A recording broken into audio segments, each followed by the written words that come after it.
What if, and just hear me out on this, what if tracking your meals was as easy as just putting on a pair of glasses? Like, no more food journals or apps. Exactly. Imagine like total food freedom, but you're still totally on top of your nutrition.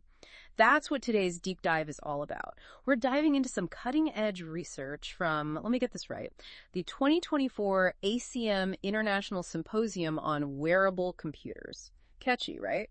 Definitely rolls right off the tongue. But seriously, they're doing some really cool stuff, and the paper we're looking at today is about this system called EchoGuide. EchoGuide. I'm intrigued. It's some pretty wild tech, but don't worry, we're going to break it all down for you. Yeah, because let's be real, we could all use a little less tech jargon in our lives. 100%.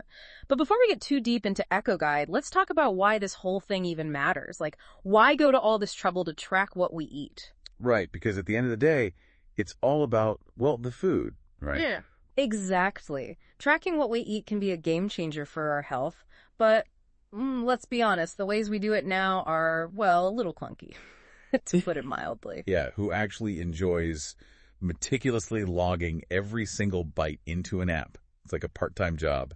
And let's not even talk about those moments when you completely forget what you ate for lunch. Oh, tell me about it. Was it a salad? A sandwich? Did I even eat lunch? It's the worst. And even when you do remember, you're probably underestimating portions or forgetting key ingredients. It's so easy to do. And that's where technology should come in to save the day. And there are some smart glasses out there that try to do just that. They can actually tell when you're eating. Okay, that's cool, I guess. Yeah.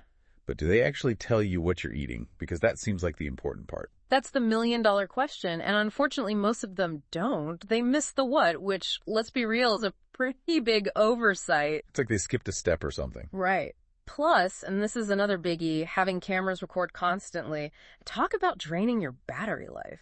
Yeah, nobody wants to be tethered to a charger all day. Exactly. So researchers have been trying to come up with smarter ways to capture that eating data without needing to record 24/7. Makes sense. So what have they come up with? What are the alternatives? Well, some have been looking at using EMG sensors. EMG. For food. Yeah, so EMG measures muscle activity, right? So they're basically trying to pick up on the signals your muscles send when you chew. Wow. Okay, I never thought about it like that. So it's like eavesdropping on your jaw muscles or something. Exactly. And there's more. Some are even using piezoelectric sensors. Okay, so what now? I know, it sounds complicated, but it's actually pretty cool. They're these tiny sensors that pick up on vibrations. So when you chew, they can detect those tiny vibrations from your teeth and jawbone. That's wild. So we've got muscle signals, vibrations, anything else? Oh, yeah. They're even using microphones to analyze the sounds of eating. Seriously? Like Yeah. the crunch of a chip or the slurp of a smoothie? Exactly. It sounds kind of crazy, but it makes sense, right? It does, actually. But I have to ask, even with all of that, they're still not telling you what you're actually eating, right? You're exactly right. They can tell that you're eating, but they don't capture those crucial details about the food itself. So what's the point? What good is knowing when you ate if you don't know what you ate? I know, right? It's like a detective showing up to a crime scene after all the evidence is gone. It's the information we need to understand our eating habits and maybe even make some positive changes. Totally. So is that where EchoGuide comes in?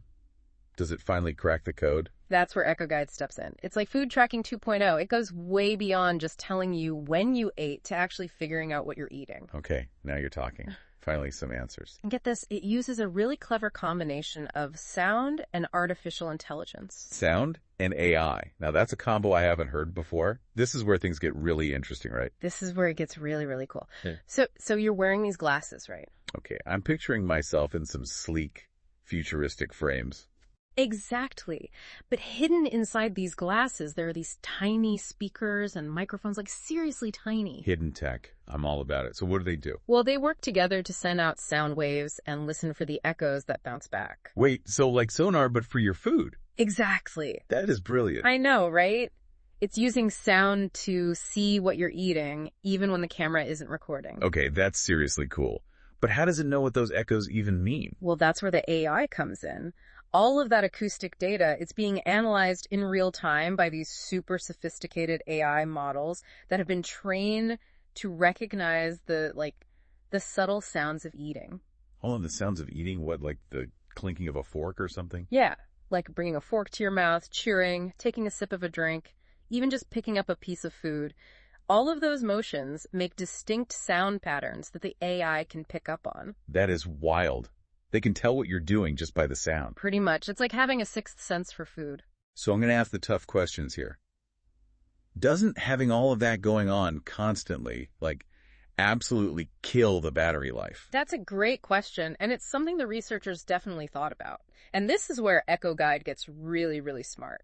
Instead of recording video constantly, it only activates the camera when it detects those eating motions we were just talking about. So it's like it knows when to pay attention and when it can take a break. That's really clever. It's super efficient, and it saves a ton of power compared to always-on recording.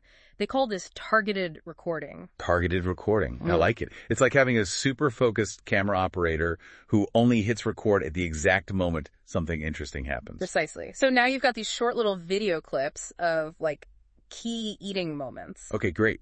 But how do we get from those clips to actually knowing what's on the plate? All right, so this is where things get even cooler. We've got these short little video clips of, key eating moments, but there's a lot more to it than that. They actually use a really powerful type of AI called get this, video captioning model to analyze those clips. Video captioning. So it's like adding subtitles to the video, but for food. It's kind of like that, but way more advanced. The model they use is called, and I hope I'm pronouncing this right, Levila's narrator. Levila's narrator. It sounds like a storyteller from a mythical land of food or something. Right, but seriously, this model is really good at watching those videos and describing what's happening, almost like a person narrating a scene. And from those descriptions, it can identify specific foods and even actions. So it's not just recording, it's watching and understanding, like a foodie AI or something. Exactly. They've really tapped into something special here. So walk me through this. Let's say I'm part of this study, wearing these high-tech glasses, enjoying my lunch. What happens next? So EchoGuide is busy capturing those key moments, those little video snippets of you eating. And then Levila's narrator steps in, analyzes those clips, and creates these really detailed descriptions of everything that's going on. The researchers call these activity records. Activity records. It's like a food diary that writes itself. Sign me up. This is way better than me trying to remember what I ate for breakfast. Right. No more guessing games, no more relying on those vague food memories. So we've got the glasses, the targeted recording, and these super detailed activity records. But did it actually work? Did it really capture everything? That's the million-dollar question, right? And to find out, the researchers had 9 participants wear the EchoGuide prototype while they went about their daily lives. Hold on, prototype. So are we talking like a clunky early version here? Yeah, so for this study, they were still using a GoPro for the video recording. So picture this. 9 people going about their day eating meals with a GoPro strapped to their glasses. Oh, wow. I bet those participants got some looks. But hey, for the sake of science. Exactly. But in all seriousness, they really wanted to put EchoGuide to the test in a real-world setting. And to measure how well it worked, they looked at 2 main things.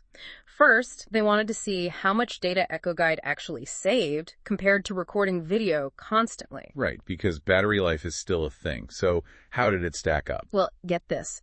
On average, EchoGuide reduced the amount of video data recorded by a whopping 68% compared to continuous recording. And some participants even saw reductions of up to 95%. 95%? That's incredible. It's like they're basically squeezing an entire movie's worth of data into like a 5-minute short film. Exactly. And it all comes down to that targeted recording. They're only capturing what they need when they need it. Smart. So less is definitely more in this case. But hold on. A summary is only useful if you can actually find the information you need, right? Were they expecting people to read through pages and pages of descriptions like person eating pasta, person taking a bite? That's where the second part of their evaluation comes in. They also wanted to see if EchoGuide could actually answer specific questions about those recorded meals, like what did they eat, what utensils did they use, things like that. So it's like having a food detective who can go back and analyze those activity records for clues. Exactly.